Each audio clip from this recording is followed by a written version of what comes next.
Livro Jesus Cristo nos seus mistérios, Dom Columba Marmion. Capítulo 8. Batismo e tentação de Jesus. Tempo da Quaresma. Nos diferentes mistérios de nosso Senhor Jesus Cristo na terra, a sabedoria eterna dispôs de tal modo os acontecimentos que as humilhações do Verbo encarnado são sempre realçadas por uma revelação da sua divindade. Jesus Cristo aparece-nos assim, tanto na verdade da sua natureza divina, como na realidade da sua condição humana. A razão profunda desta economia celeste é ajudar e, ao mesmo tempo, exercitar a nossa fé, fundamento de toda a vida sobrenatural. Os assombrosos aniquilamentos em que o amor sepulta Jesus Cristo dão merecimento à fé e a manifestação das prerrogativas divinas serve-lhe de apoio. Os mistérios do nascimento e da infância de Jesus são marcados por esse contraste de sombra e de luz que tornam a nossa fé racional, deixando-a ao mesmo tempo livre. O mesmo se dará na vida pública, e a tal ponto que os judeus disputarão encarnecidamente a respeito da personalidade de Jesus Cristo. A uns aparecerá apenas como filho de um operário de Nazaré, ao passo que para outros não pode ser senão o enviado do Altíssimo, anunciado por todos os profetas, para iluminar e salvar o mundo. Vamos tornar a encontrar esta economia sobrenatural nos acontecimentos com que Jesus Cristo, depois de 30 anos de existência oculta, enceta sua vida pública. O batismo recebido de João, o precursor, nas águas do Jordão e a tentação no deserto.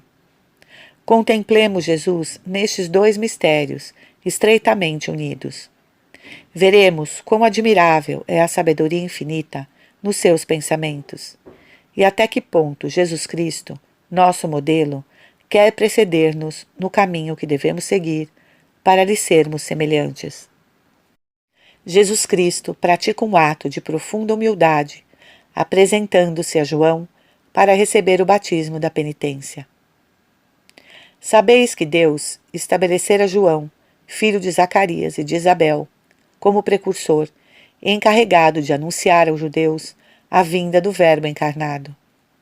Depois de uma existência toda de austeridade, impelido por inspiração divina, João começara, aos 30 anos, a pregar às margens do Jordão. O seu ensino resumia-se todo nestas palavras: fazei penitência, pois se aproxima o reino de Deus. Às suas insistentes exortações, juntava o batismo no rio, a fim de mostrar, assim, ao auditório a necessidade de purificar as almas para torná-las menos indignas da vinda do Salvador. Esse batismo só era concedido aos que, reconhecendo-se pecadores, confessavam as suas faltas.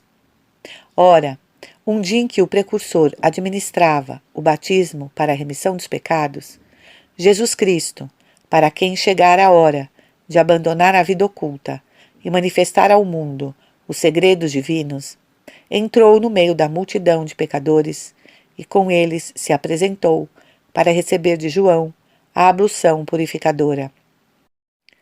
Quando a alma piedosa se detém a pensar que aquele que assim se proclama pecador e voluntariamente se apresenta para receber um batismo de penitência é a segunda pessoa da Santíssima Trindade, diante de quem os anjos velam a face e cantam Santo, Santo, Santo, fica assombrada com tão prodigioso aniquilamento.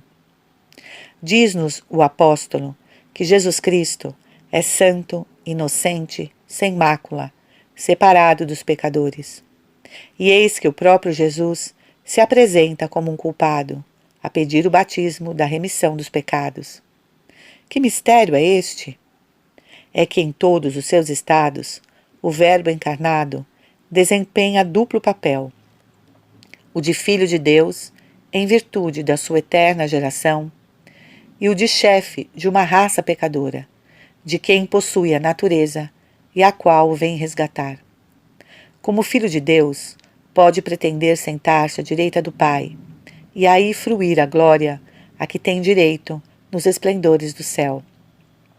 Mas, como chefe da humanidade decaída, tendo revestido uma carne culpada na raça, embora puríssima nele, não poderá entrar no céu à frente deste corpo místico, senão depois de ter passado pelas humilhações da sua vida e sofrimentos da sua paixão. Possuindo, de São Paulo, a natureza divina, Jesus Cristo não pensava cometer injustiça alguma, declarando-se igual a Deus em perfeição. Mas por nós, para a nossa salvação, desceu a abismos de humilhação, e por isso o Pai o exaltou, dando-lhe este nome de Jesus, que encerra a nossa redenção. Ao exaltar o seu Filho, o Pai eleva-nos com ele ao mais alto dos céus. É realmente para nos preceder que Jesus Cristo entra no céu. Todavia, não entrará lá sem primeiro saldar com seu sangue a nossa dívida para com a justiça divina. É que, de fato, Jesus Cristo vem para nos libertar da escravidão do demônio, em cujo poder a humanidade caíra em consequência do pecado. Vem para nos salvar dos suplícios eternos que Satanás tinha o poder de nos infligir, como ministro da justiça divina. Ora, o Verbo encarnado, homem-Deus, não realizará esta redenção, senão tomando voluntariamente o nosso lugar de pecadores e tornando-se solidário com o nosso pecado, a ponto de São Paulo, de Deus, o constituir como um pecado vivo. Aquele que não conheceu o pecado, Deus o fez pecado por nós. Se toma sobre si as nossas iniquidades, terá de suportar também os nossos castigos. Deverá, portanto, sofrer aniquilamentos e humilhações sem conta. Tal é o decreto eterno. Compreendeis agora porque, logo ao princípio da sua vida pública, no momento de inaugurar de um modo manifesto a sua missão redentora, Jesus se submete a um ato de profunda humildade, a um rito que o colocava entre os pecadores.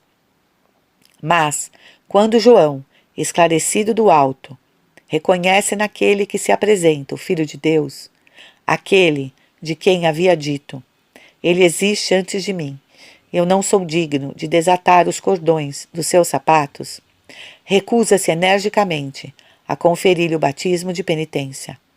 Sou eu quem devia ser batizado por vós, e sois vós que vinde a mim. Mas que responde Jesus? Não te recuses a isto, assim convém cumprirmos toda a justiça. Qual é esta justiça? São as humilhações da adorável humanidade de Jesus, que, prestando uma homenagem suprema à santidade infinita, saldam completamente todas as nossas dívidas para com a justiça divina. Jesus, justo e inocente, toma o lugar de toda a raça pecadora. E por sua imolação, torna-se o Cordeiro de Deus, que apaga os pecados do mundo. A propiciação por todos os crimes da terra. É assim que ele cumpre toda a justiça. Ao meditarmos essas profundas palavras de Jesus, humilhemo-nos com ele, reconheçamos a nossa qualidade de pecadores e, principalmente, renovemos a renúncia ao pecado que marcou o nosso batismo. O precursor anunciava este batismo, que devia ser superior ao dele, porque seria estabelecido pelo próprio Jesus Cristo. Eu batizo em água, para vos excitar a penitência, mas aquele que há de vir depois de mim, e que é mais poderoso do que eu, batizará no Espírito Santo e no fogo. O batismo de Jesus é exteriormente um batismo de água, como o de João, mas ao mesmo tempo que é conferido, a virtude divina do Espírito Santo, que é um fogo espiritual, purifica e transforma interiormente as almas. Ele nos salvou mediante o batismo da regeneração e renovação pelo Espírito Santo. Renovemos, pois, muitas vezes a nossa renúncia ao pecado. Sabeis que o caráter do batismo permanece indelével no fundo de nossa alma, e quando reiteramos as promessas feitas na hora da nossa iniciação, uma virtude nova jorra da graça batismal para fortalecer o nosso poder de resistência a tudo que leva ao pecado, às sugestões do demônio, às seduções do mundo e dos sentidos. Só assim poderemos salvaguardar em nós a vida da graça. Deste modo, ainda testemunhamos a Jesus Cristo nosso vivo reconhecimento. Ele me amou e se entregou por mim, dizia São Paulo, ao recordar esse mistério de infinita caridade. Que eu viva para Ele, para a sua glória, e não para mim, para satisfazer as minhas paixões, o meu amor próprio, o meu orgulho, as minhas ambições. Ele morreu por todos, a fim de que os que vivem já não vivam para si, mas para aquele que por eles morreu e ressurgiu. Jesus Cristo é exultado ao sair das águas do Jordão. Este testemunho do Pai Eterno, no início de sua vida pública, caracteriza um dos aspectos de sua missão redentora. Depois do batismo, Jesus saiu logo do rio, e eis que os céus se abriram, e João Batista viu o Espírito de Deus descer em forma de pomba e pairar sobre ele. E ao mesmo tempo fez-se ouvir uma voz do céu: Este é o meu Filho muito amado, em quem pus as minhas complacências. Esta cena misteriosa não é mais do que uma aplicação particular da lei divina que vos indiquei. É preciso que Jesus Cristo seja glorificado, uma vez que por nós sofreu a humilhação. Jesus abaixa-se até se confundir com os pecadores, e eis que logo o céu se abre para o exaltar. Solicita um batismo de penitência, de reconciliação, e eis que o Espírito de amor testemunha que repousa em Jesus com a plenitude dos seus dons de graça. Reconhece-se merecedor dos golpes da justiça divina, e eis que o Pai o proclama objeto de todas as suas complacências. Sendo exteriormente reconhecido como homem, humilhou-se ainda mais. Por isso, Deus o exaltou soberanamente. Esta solene glorificação de Jesus Cristo não interessa somente à sua pessoa. Tem um alcance muito extenso, que quero pôr em relevo. É nesse momento que a missão de Jesus, como enviado de Deus, é declarada autêntica. O testemunho do Pai confere autoridade ao seu Filho junto do mundo e liga-se, por este lado, a um dos caracteres da obra de Jesus Cristo a nosso respeito. De fato, devemos notar que a missão de Jesus reveste-se de um duplo aspecto. Tem ao mesmo tempo o caráter de uma redenção e de uma santificação. Toda a obra do Salvador consiste em resgatar as almas e depois infundir-lhes a vida. Esses dois elementos são inseparáveis, mas distintos. Achamo-los em germe nas circunstâncias que assinalam o batismo de Jesus Cristo, prelúdio da sua vida pública. Já vimos de que modo, ao apresentar-se para receber o batismo de penitência, o Verbo encarnado afirma a sua qualidade de Redentor. Deve consumar a sua obra pelo dom da sua vida divina, que nos confere em virtude dos merecimentos da sua paixão e morte. Nisso se manifestou o amor de Deus para conosco, em nos ter enviado ao mundo o seu Filho único, para que vivamos por ele. Deus deu-nos o seu Filho, para que aqueles que nele creem tenham a vida. A fonte da vida eterna é em nós uma luz. No céu é a luz da visão beatífica. Nesta luz vivemos da própria vida de Deus. Em vós está a fonte da vida, e é na vossa luz que vemos a luz. Neste mundo, a fonte da nossa vida sobrenatural é igualmente uma luz, a luz da fé. A fé é uma participação do conhecimento que Deus tem de si mesmo. Essa participação é comunicada à alma pelo Verbo encarnado. Torna-se para nós uma luz que nos guia em todos os nossos caminhos, e é por isso que deve vivificar toda a nossa atividade sobrenatural. O justo viverá da fé. Ora, o fundamento desta fé é o testemunho que Deus dá do seu Filho Jesus. Eis aqui o meu Filho muito amado, em que pus todas as minhas complacências. Jesus Cristo é apresentado solenemente ao mundo como o enviado do Pai.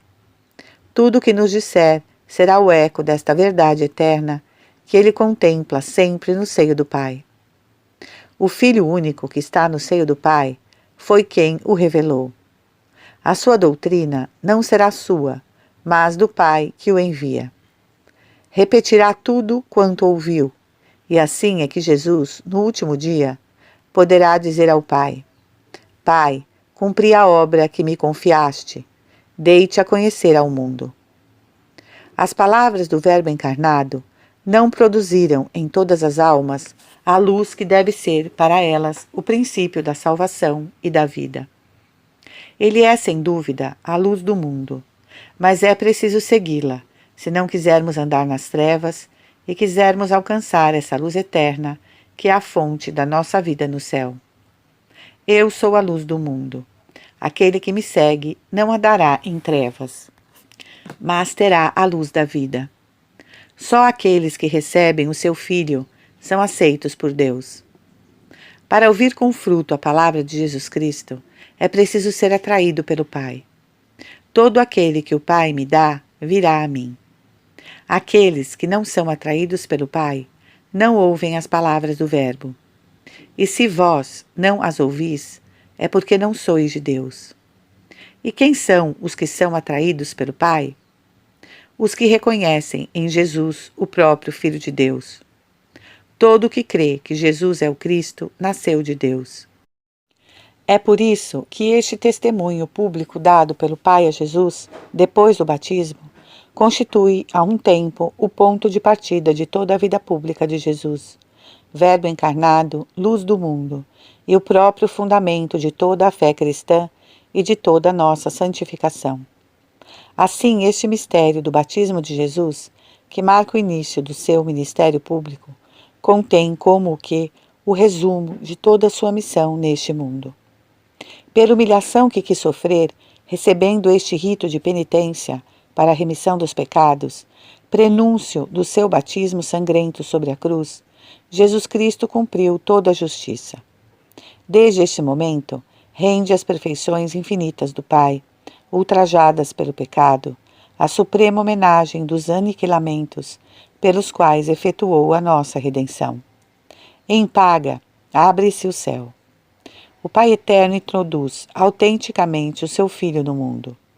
O esplendor de glória que lhe dá este testemunho divino anuncia a missão de iluminação das almas que o Verbo feito carne vai iniciar. O Espírito Santo desce sobre ele para marcar a plenitude dos dons que adornam a sua alma santa e simbolizar, ao mesmo tempo, a unção da graça que Jesus Cristo deve comunicar ao mundo. O batismo, com a fé em Jesus Cristo, tornou-se para nós o sacramento da adoção divina e da iniciação cristã. É-nos conferido em nome da Santíssima Trindade, dessa Trindade que se revelou a nós nas margens do Jordão, santificada pelo contato da humanidade de Jesus e unida ao Verbo de verdade, a água tem a virtude de apagar os pecados daqueles que detestam as suas faltas e proclamam a sua fé na divindade de Jesus Cristo. É o batismo, não somente de água, para a remissão dos pecados, mas do Espírito Santo, único que pode renovar a face da terra. De filhos da ira que éramos, torna-nos filhos de Deus, que desde aquele momento partilham com Jesus, embora em menor grau, as complacências do Pai Celeste. De modo que, diz São Paulo, pelo batismo, despojamo-nos do velho homem que descende de Adão, com suas obras de morte, e revestimo-nos do homem novo, criado na justiça e na verdade, a alma regenerada pelo Verbo e pelo Espírito Santo, que se renova sem cessar à imagem daquele que o criou. Do mesmo modo que o batismo constitui para Jesus Cristo o resumo de toda a sua missão, simultaneamente redentora e santificadora, assim contém para nós, em germe, todo o desenvolvimento da vida cristã, com seu duplo aspecto de morte ao pecado e de vida para Deus. É uma verdade, segundo a palavra do apóstolo, que todos aqueles que são batizados são revestidos em Jesus Cristo. É uma verdade que formamos um só com Jesus em todos os seus mistérios. Ó feliz condição dos cristãos fiéis! Ó cegueira insensata daqueles que esquecem as suas promessas batismais! Ó terrível destino daqueles que as calcam aos pés! O machado já está posto à raiz das árvores, dizia o precursor aos judeus. Toda árvore que não der bom fruto será cortada e deitada ao fogo. Eis que aquele que é mais poderoso do que eu tem a joeira nas mãos para limpar a erva. Juntará o trigo no celeiro e queimará a palha num fogo que jamais se apaga. O pai, com efeito, ama o filho e tudo entregou nas suas mãos. Aquele que crê no Filho, com fé prática, tem a vida eterna. Mas aquele que não crê no Filho, não verá a vida, e a cólera de Deus permanece sobre ele. Logo após o batismo, Jesus é levado pelo Espírito ao deserto para ser submetido aos assaltos do demônio. Razões deste mistério. Logo depois do batismo, conta-nos o Evangelho que Jesus foi levado ao deserto pelo Espírito. Os escritores sagrados empregam várias expressões para significar esta ação do Espírito Santo. Jesus foi conduzido, diz São Mateus. Foi levado, explica São Lucas. Foi impelido, segundo São Marcos. Que poderá indicar esta variedade de termos, senão a veemência da ação interior do Espírito Santo sobre a alma de Jesus Cristo? E com que fim é assim impelido para o deserto? Para ali ser tentado pelo demônio. É o próprio testemunho do Evangelho. Coisa estranha esta. O Pai acaba de proclamar que Jesus é o seu Filho muito amado, o objeto das suas complacências. Sobre ele repousa o Espírito de amor. E eis que, imediatamente, esse Espírito o leva para o deserto, para ali ser exposto às sugestões do demônio. Que mistério! Que poderá significar tão extraordinário episódio na vida de Cristo? Por que procede assim no início da sua vida pública? Para bem compreendermos a profundeza deste mistério, e antes de expormos o relato evangélico, devemos, em primeiro lugar, recordar o papel que a tentação desempenha na vida espiritual. As perfeições divinas exigem que a criatura racional e livre seja submetida a uma provação antes de ser admitida ao gozo da futura beatitude. É preciso que esta criatura seja posta em face de Deus diante da provação e que livremente renuncie à própria satisfação para reconhecer a soberania de Deus e obedecer à sua lei. A santidade e a justiça divina reclamam esta homenagem. Esta escolha gloriosa para o Ser Infinito é para nós o fundamento do mérito que o Senhor recompensa com a bem-aventurança celeste. O Concílio de Trento definiu que é Deus quem nos salva, mas de tal modo que a salvação é, ao mesmo tempo, dom da misericórdia divina e recompensa dos nossos merecimentos. A vida eterna será a nossa recompensa, porque tendo de escolher, repelimos a tentação para seguirmos a Deus. Submetidos à provação, suportamo-la a fim de permanecermos fiéis à vontade divina. O ouro purifica-se no cadinho. A constância, no meio da tentação, revela uma alma digna de Deus. Tal é a nobre condição de toda criatura livre. Os anjos foram os primeiros a ser submetidos à provação. Embora ignoremos em que tenha consistido esta provação, sabemos, contudo, que a sua natureza correspondeu ao modo de ser angélico. Sabeis que os anjos são criaturas exclusivamente espirituais. Os seus atos não são como os nossos, medidos pelo tempo. Além disso, possuem um poder, uma envergadura e uma profundidade que nenhum ato humano pode atingir. Como são puros espíritos, não raciocinam. Em nós, a extrema mobilidade da nossa imaginação, faculdade sensitiva ligado ao organismo corporal, apresenta à nossa escolha múltiplos bens particulares, cuja variedade retarda a ação da nossa inteligência e da nossa vontade. Passamos de um bem a outro bem, voltando ao que, a princípio, havíamos decidido rejeitar. Mas isso não acontece com o anjo. Nele, natureza inteiramente espiritual, não há lugar para hesitação. Os atos da inteligência e da vontade revestem um caráter de plenitude, de fixidez, de irrevogabilidade, que lhes confere uma força incomparável. Nenhuma existência humana, por mais prolongada que seja, poderá atingir, pelo conjunto das suas aspirações, o poder e a intensidade do ato único, pelo qual os anjos devem ter fixado a sua escolha no meio da provação.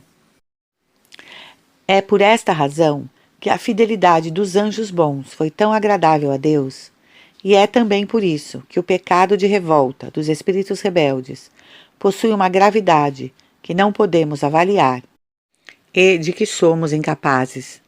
A profundidade do conhecimento que lhes permitiu agir em plena luz deu a este pecado único tal malícia que a justiça divina teve de puni-lo com uma sentença imediata de eterna condenação. Para nós, a aceitação da provação e a resistência à tentação envolvem toda a nossa existência neste mundo. Todos os dias temos que lutar contra as seduções corruptoras e ter paciência nas contradições permitidas pela providência. A vida do homem sobre a terra é uma luta, mas cada dia é também uma ocasião magnífica de fidelidade constante a Deus.